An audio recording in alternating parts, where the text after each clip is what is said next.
আসসালামু আলাইকুম। আশা করছি আপনারা সবাই ভালো আছেন। আজ আপনাদের জন্য আরও একটি নতুন ভিডিও নিয়ে আমি আপনাদের মাঝে উপস্থিত হলাম। আজ আমরা দেখব পঞ্চম শ্রেণীর উপাত্ত বিষয়ে একটি গুরুত্বপূর্ণ আলোচনা। অবশ্যই আলোচনাটি খুবই গুরুত্বপূর্ণ হবে।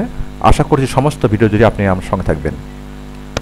বিশেষ করে সমাপনী পরীক্ষায় এবং বৃত্তি পরীক্ষার্থীর জন্য খুবই গুরুত্বপূর্ণ এই ভিডিওটি হবে।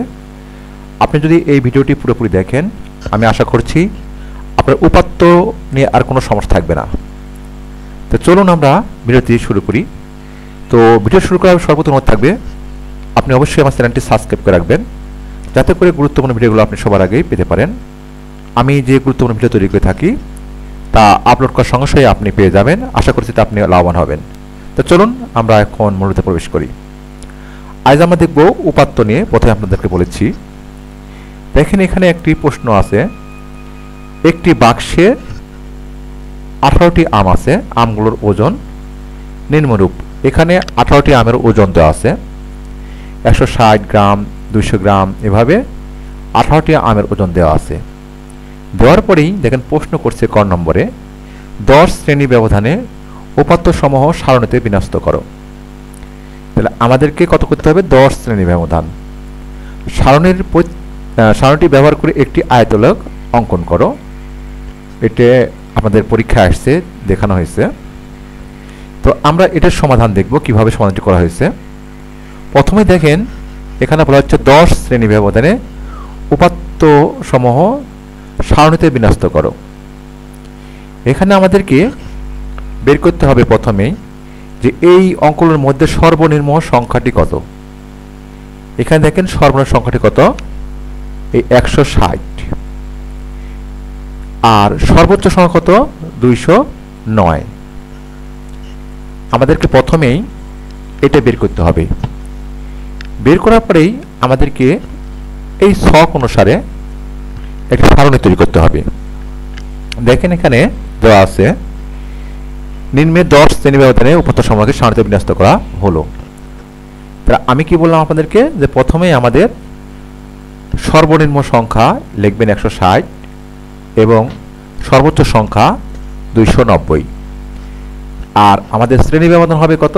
10। এখন দেখেন এভাবে একটি ছক আঁকাবেন। মানে আপনি লিখবেন না, খালি লিখবেন শ্রেণী ব্যবধান, ট্যালি এবং সংখ্যা। তারপরেই আপনি দেখবেন এখানে যে সর্বনিম্ন সংখ্যা ছিল কত? 160। 160 থেকে আপনি গুনবেন, একেবারে 160 থেকে গুনবেন 10 পর্যন্ত। দেখবেন আপনার 159 পর্যন্ত 10 হবে। আপনাকে 160 কিন্তু গণনায় আনতে হবে, অর্থাৎ 160, তারপরে 61, 62, 63, 64, 65, এভাবে আপনাকে 159 পর্যন্ত যেতে হবে। তাহলে দেখবেন 10 শ্রেণী ব্যবধান হয়ে গেছে। তারপরে এই 169-এর পরেই হবে কত? 170। সেখান থেকে আবার 10 যাবেন, তাহলে হবে 179। তারপরে 180 থেকে 189, 190 থেকে 199 এবং 200 থেকে 209। এই প্রত্যেকটার মধ্যে 10টি করে শ্রেণী ব্যবধান আছে। তাহলে আপনি কিভাবে শ্রেণী ব্যবধান বের করবেন? তো প্রথমেই লিখবেন সর্বনিম্ন সংখ্যা কত, লিখবেন 160, আর সর্বোচ্চ সংখ্যা কত? 209। লেখার পরে আপনি এভাবে 160 লেখার পরে 10 যাবেন, এভাবে সুন্দর করে আপনি শ্রেণী ব্যবধানটা করবেন। এখন আসি ট্যালি চিহ্ন। এই ট্যালি চিহ্ন দেখেন এই 160 থেকে 169। আপনার এভাবেও এর মধ্যে কি কি আজ লিখতে পারেন, অথবা প্রথমে দেখবেন 160। তাহলে 160 কোন ঘরের মধ্যে যাবে? এই ঘরের মধ্যে যাবে। আপনি এখানে একটা ট্যালি দিবেন। তারপর দেখেন 200। তাহলে 200 কার ঘরের মধ্যে যাবে? এই 200 দেখেন 200 থেকে 209, এই ঘরের মধ্যে একটা দাগ দিবেন। তারপর আছে 178। এই 178 কোন ঘরের মধ্যে আছে? এই দেখেন এই শ্রেণী ব্যবধানে আছে। তাহলে এখানে একটা দাগ দিবেন। এভাবে আপনি একটা করে কাটবেন, এভাবে কাটবেন, আর একটা করে এইভাবে ট্যালি চিহ্ন দিবেন। দেওয়ার পর দেখবেন আপনি 195 পর্যন্ত আসবেন, দেখবেন সবগুলো আপনার উপাত্তগুলো ব্যবহার হয়ে গেছে এবং আপনার ট্যালি চিহ্নগুলো এভাবে আপনি সাজিয়ে লিখেছেন।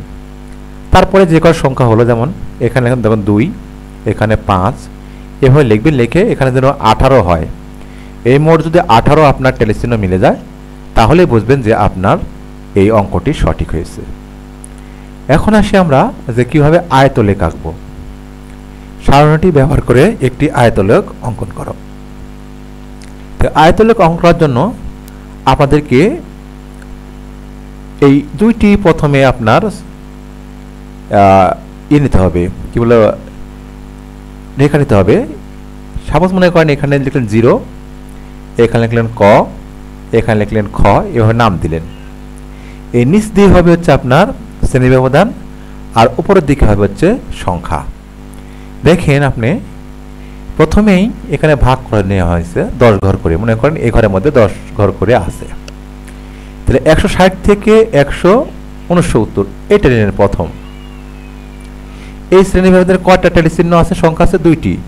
আপনি তখন উপর দিকে 2 ঘর যাবেন। এই দেখেন এখান থেকে 2 ঘর গেলেন, এই 2 ঘর আপনি এভাবে দাগ দিয়ে কালি করেন। তারপরে দেখেন আছে পরের শ্রেণী ব্যবধান 170 থেকে 179, এই ঘরে লিখবেন। পরের এটা কত পর্যন্ত গেছে দেখেন 5। আপনি এই সংখ্যা হবে 1 2 3 4 5 ঘর পর্যন্ত যাবেন। 5 ঘরে যায় এইভাবে দাগ দিলেন। তারপরে আসেন দেখেন 180 থেকে 189, এখানে কয়টা আছে? একটা। এই ঘরে দেখেন একটা, আপনি 1 ঘর গেলেন। তারপরে 190 থেকে 199 দুইটো, এই যে 190 থেকে 199 2 ঘর। আর 200 থেকে 209 কয়টা আছে? 8। এইভাবে সুন্দর করে আপনি 8 ঘর পর্যন্ত, এই দেখেন এখান থেকে 9 পর্যন্ত ঘর না আছে, 8 পর্যন্ত উঠে গেল। এভাবে আপনি এই কয়েকটা ঘর আপনি দাগ দিয়ে তারপরে রঙিন করে দিলেন অথবা পূর্ণ করে দিলেন। তাহলে এভাবে আপনি একটি আয়তলেখ আঁকতে পারেন। আয়তলেখ আঁকার সময় প্রধানত এই নিচের থাকবে হচ্ছে আপনার শ্রেণী ব্যবধান, আর উপর দিকে থাকবে হচ্ছে সংখ্যা। এটা যদি বুঝতে পারেন খুব সোজা জিনিস। আশা করছি আপনি এই অঙ্কটা বুঝতে পেরেছেন। তারপরে যদি বুঝতে কোনো সমস্যা হয় তাহলে আপনি কমেন্ট বক্সে লিখতে পারেন। আমি আরেকটি অঙ্ক নিয়ে আলোচনা করছি। দেখেন 20 জন শ্রমিকের ওজন এখানে দেওয়া হয়েছে। 20 জন শ্রমিকের ওজন, অর্থাৎ এখানে 20টি উপাত্ত রয়েছে। এখন 5 শ্রেণী ব্যবধানে উপাত্তগুলোকে সারণীতে বিন্যস্ত করো। বিন্যস্ত উপাত্তের ভিতরে একটি আয়তলেখ আঁকবো। একই ধরনের অঙ্ক দেখেন আপনি আসেন। তাহলে এই একই নিয়মে এখানে এরা করেনি, আপনি করে নেবেন, তাহলে সুবিধা হবে আপনাকে। প্রথমে লিখবেন যে সর্বনিম্ন সংখ্যা কোনটি। লিখবেন সর্বনিম্ন সংখ্যা বা ছোট সংখ্যা এখানে 54, এর মধ্যে আছে 54। আর সর্বোচ্চ সংখ্যা কত? আপনার 73 এর মধ্যে আছে অবশ্যই। তাহলে আপনাকে সর্বনিম্ন সংখ্যা এবং সর্বোচ্চ সংখ্যা এটা বের করে নিতে হবে। 73 যদি না থাকে তার সমস্যা নাই। তাহলে এখানে যেহেতু 54 দেখেন আছে, এজন্য এখানে 54 এর ছোট ধরছে। তাহলে আপনি লিখবেন সর্বনিম্ন সংখ্যা কত আর সর্বোচ্চ সংখ্যা লিখবেন। লেখার পর দেখেন এখানে এরা আরম্ভ করেছে 54 থেকে 58, এখানে 5 শ্রেণী ব্যবধান। তাহলে আপনি গণেন, এখানে বলছে 5 শ্রেণী ব্যবধান। তাহলে 54 দেখেন 54 55 56 57 58, অর্থাৎ আপনি যে অঙ্কটি প্রথমে লিখবেন সেটা আপনার গণনায় রাখতে হবে। তারপর দেখেন 58 পরে কত হয়? 59। 59 থেকে আবার 5 দেখেন 59 60 61 62 63। সব শিক্ষার্থী দেখেন এর মধ্যেও কিন্তু 5টি অঙ্ক রয়েছে, শ্রেণীবিভাজন রয়েছে। 63 পরে কত হয়? 64। এখান থেকে 68 পর্যন্ত 5, তারপরে 69 থেকে 73 পর্যন্ত 5। এভাবে আপনি সুন্দর করে শ্রেণীবিভাজনটি লিখে নেবেন। লেখার পরেই টেলি চিহ্ন বসাবেন। এই একই নিয়ম আপনি প্রথমে দেখবেন কত আছে, লেখা আছে 72। তাহলে 72টি কোথায় হবে? এই যে নিচের ঘরে আপনি এখানে একটি দাগ দিবেন বা টেলি চিহ্ন দিবেন, আর এটা এভাবে ক্রস দিয়ে কেটে দিবেন। তারপর দেখেন আছে 62, আর 62 লিখবেন, কারণ এই ঘরে 62 আছে। এখানে একটা টান দিবেন, তারপরে 62 কেটে দিবেন। তারপর হচ্ছে কত? 54। ঠিক তদ্রূপ এই ঘরে আছে 54, আপনি এক দাগ দিবেন, তারপরে 54 কেটে দেবেন। এভাবে পর্যায়ক্রমে যে কয়টি অঙ্ক রয়েছে সেই কয়টি অঙ্ক একে একে এখানে টেলিচিহ্ন দিবেন। আর একটা এই সমস্ত যে আপনার এখানে যে অঙ্কগুলো রয়েছে অর্থাৎ উপাত্তগুলো রয়েছে, অর্থাৎ 70 থেকে এই 64 পর্যন্ত একটি করে কাটবেন আর একটি করে টেলিচিহ্ন দিবেন। তারপরে শ্রমিকের সংখ্যা এখানে বসানো হয়েছে, আপনি সংখ্যাটা বসিয়ে দিবেন। বসিয়ে দেওয়ার পর যদি আপনার 20 জন পড়ে যায়, অর্থাৎ 20 জন যদি পুরোপুরি হয়, তাহলে বুঝবেন যে আপনার এই শ্রেণী ব্যবধান এবং ট্যালি চিহ্ন বসানো সবগুলো সঠিক হয়েছে এবং অঙ্কটি আপনার পরিপূর্ণ অর্থাৎ সঠিকভাবে অঙ্কটি করতে পেরেছেন। এখন আসি আমরা যে বিন্যস্ত উপাত্তের ভিত্তিতে একটি আয়তলেখ আঁকো। একেবারেই খুবই ইজি জিনিস, আপনি যদি একবার বুঝেন আশা করছি পারবেন।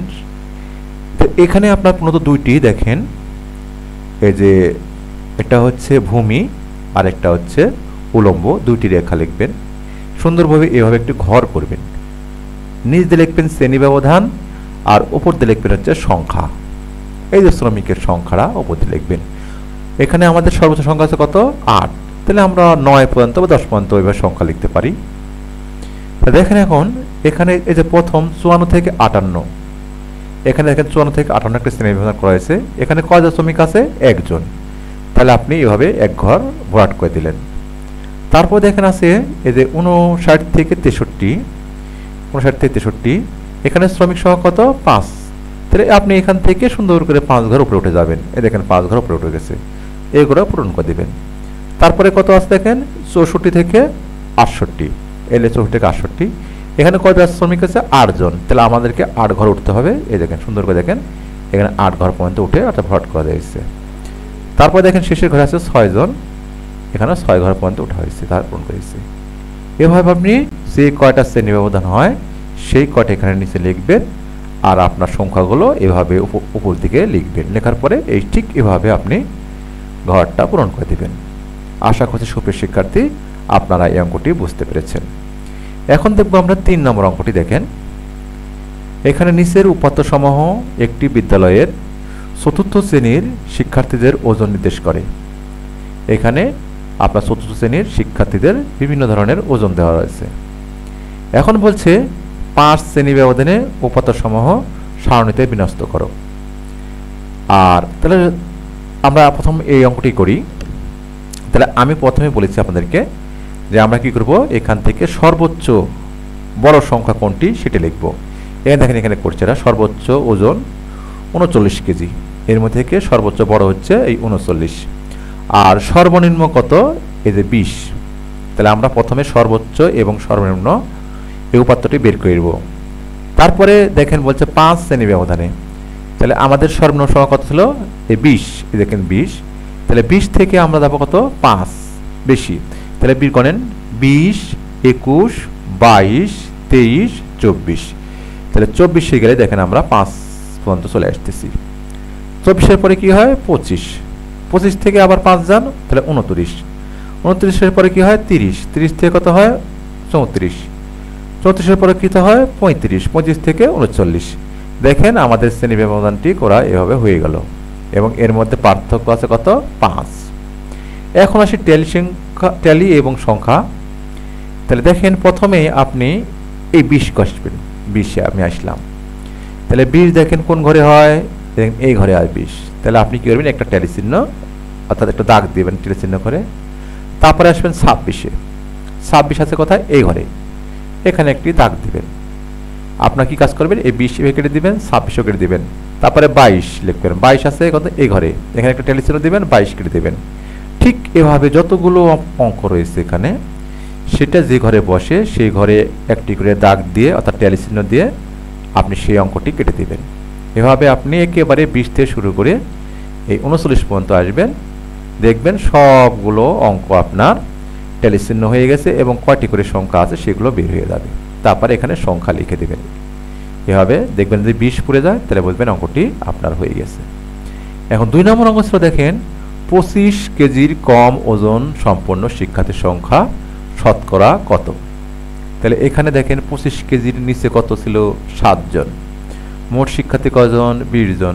তাহলে আপনারা লিখবেন যে 20 জনের মধ্যে 25 কেজির কম শিক্ষার্থী ওজন 7, সংখ্যা 7। তাহলে 20 জনের মধ্যে 7 জন। তারপর লিখবেন অতএব 1 জনের মধ্যে কত হবে? 7/20 জন। অতএব 100 জনের মধ্যে কত হবে? তখন 100টা গুণ হয়ে যাবে, অর্থাৎ 7 গুণ 100 নিচে হবে অত 20। এখন 20 দিয়ে 100 কেটে দেন, তাহলে 5 20 অংশ, তাহলে 5 দিয়ে আবার 7 গুণ করে দেন, 5 7 35। আশা করছি আপনারা এই অঙ্কটি বুঝতে পেরেছেন। সুপ্রিয় শিক্ষার্থী, আপনারা উপাত্ত নিয়ে যদি কোনো সমস্যায় পড়ে থাকেন অবশ্যই কমেন্ট বক্সে লিখবেন। আমার ভিডিওটি অনেক বড় হয়ে যাচ্ছে, তাই আজকে এখানে শেষ করতে যাচ্ছি। আশা করছি পরবর্তী আরও কিছু ভিডিও উপাত্ত নিয়ে দিব। যদি আপনি আমার চ্যানেলটি সাবস্ক্রাইব করে রাখেন তাহলে সেগুলো অবশ্যই আপনি পেয়ে যাবেন।